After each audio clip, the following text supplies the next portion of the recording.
Hedonistic Hound Press presents An Old House Just Has So Much Character by J. Eliot. The plump woman looked up from her flower bed and waved. Yoo-hoo! Hello! Oh, let me catch my breath. I was just trying to get some new annuals in the beds, you know. It always looks so bleak this time of year. I wanted some color, but the weeds are so tenacious, aren't they, even after the frosts? Whew! Phew! Well, hello, I'm Lucy Peabody. You must be the new neighbor. The young man approached her, and the two shook hands. I saw the moving van and I said, oh, good, new neighbors at last. A house hates to be empty, you know, always looks so forlorn. Why, I'm sure you'll bring it back to life in no time. Are you married? My husband passed away 10 years ago and I've just stayed on, don't know what else to do. I do love it here, but, you know, it's getting to be a bit much for me anymore. I'm so glad to have someone next door again. Thank you.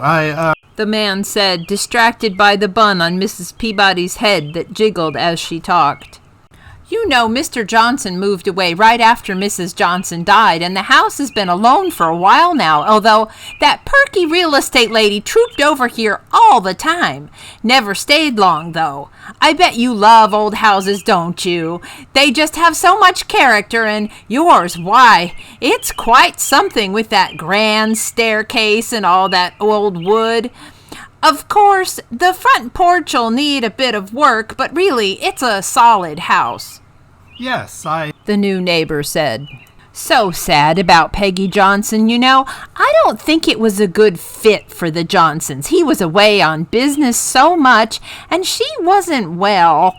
He really should have spent more time at home. She was a very nervous person, and you know I don't like to gossip, but she kept seeing the doctors about her disorder.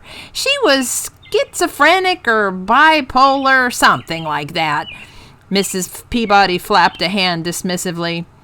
She had good days and bad days. Why, sometimes we'd have tea together and a really nice chat, and it'd be all right. And then sometimes she seemed so agitated, almost frightened, and she'd say that she was having trouble with the doctors getting her medications straight.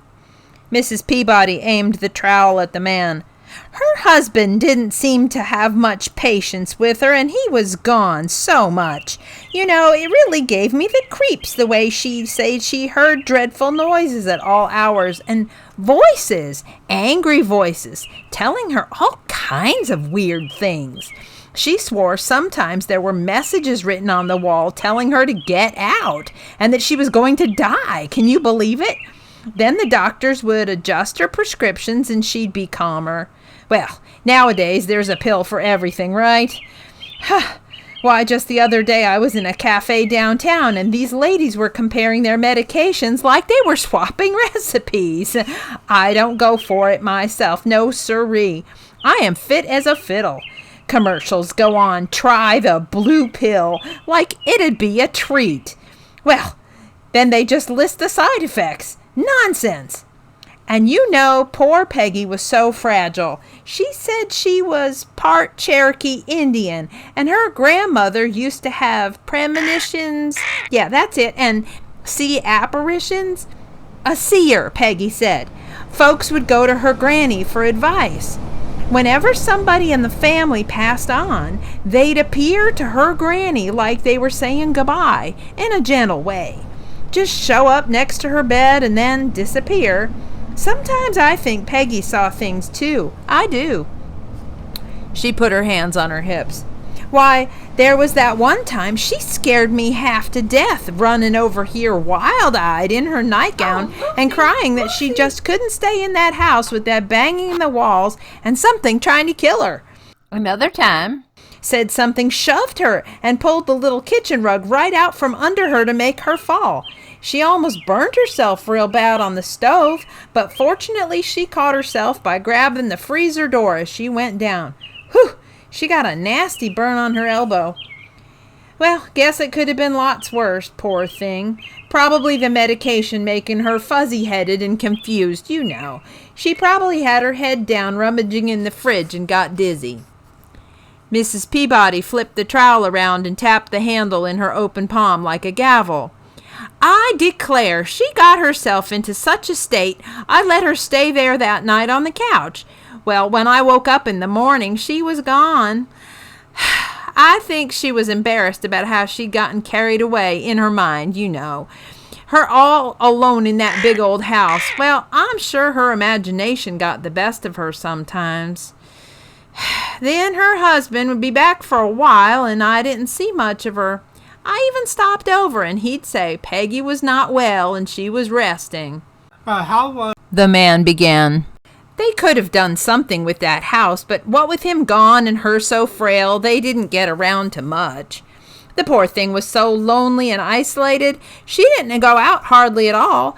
Oh, they went out to dinner a few times. I saw them drive into town together on occasion, but I know she was lonely. Other than me, she didn't have anyone to talk to. Mr. and Mrs. Hoskins over there in that house hardly ever come out. They're kind of recluses, they are, and what with being in this cul-de-sac, kind of separate back here in the trees, well, we just don't see many other folks up the street much. Seems they always walk the other way when they go for walks.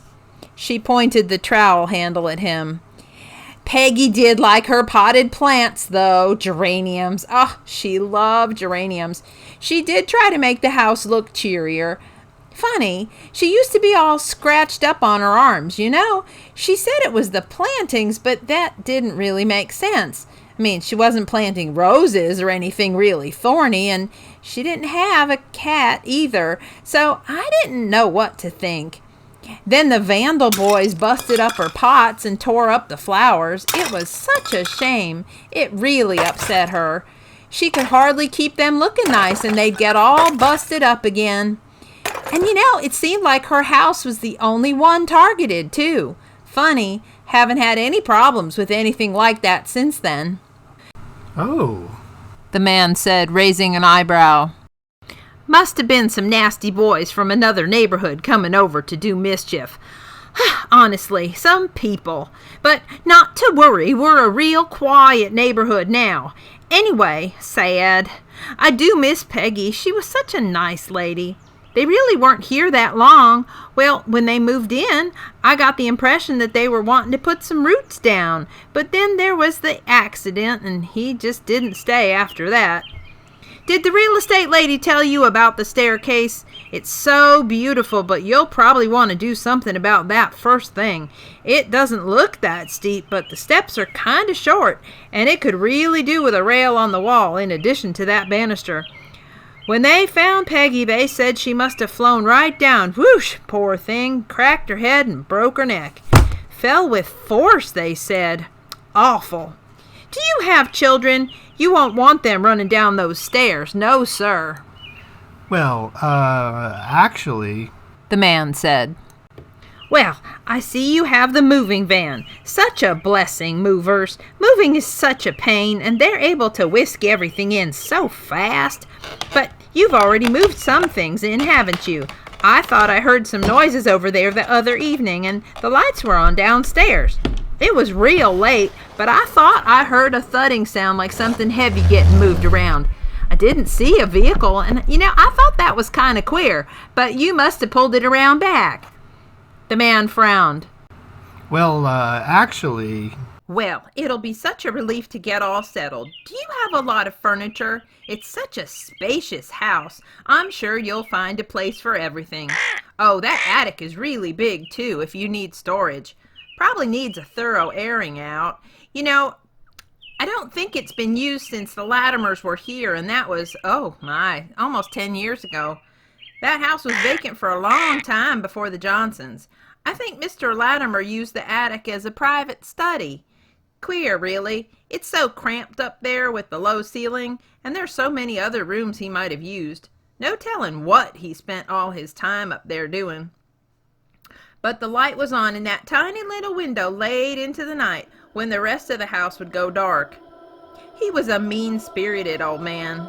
Never did like him. She waved the trowel. Anyway, Mrs. Johnson didn't use the attic, She swore she heard heavy footsteps up there at night, but of course that's silly. There couldn't be anyone up there. I used to decorate for the holidays, you know, and I always keep all my stuff up in the attic. Too much trouble now, of course. I just put up a wreath and some electric candle lights in the windows, but you'll have plenty of storage space. It'll be so cheery to see that house decorated. Oh my.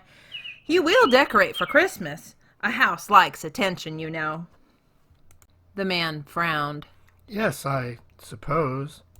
Well, I didn't mean to keep you. I'm sure you're quite busy and I've got to get these flowers in. Anyway, it was very nice to meet you and I do hope you'll be happy here. I enjoyed our little chat and I look forward to meeting your family and talking some more. I'm sure we'll be good neighbors.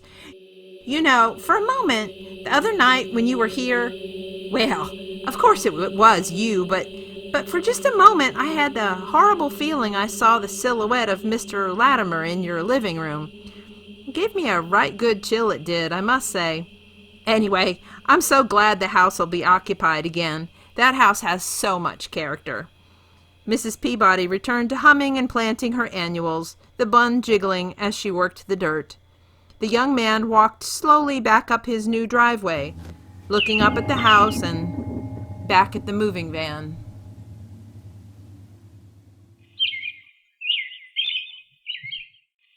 We hope you've enjoyed An Old House Just Has So Much Character.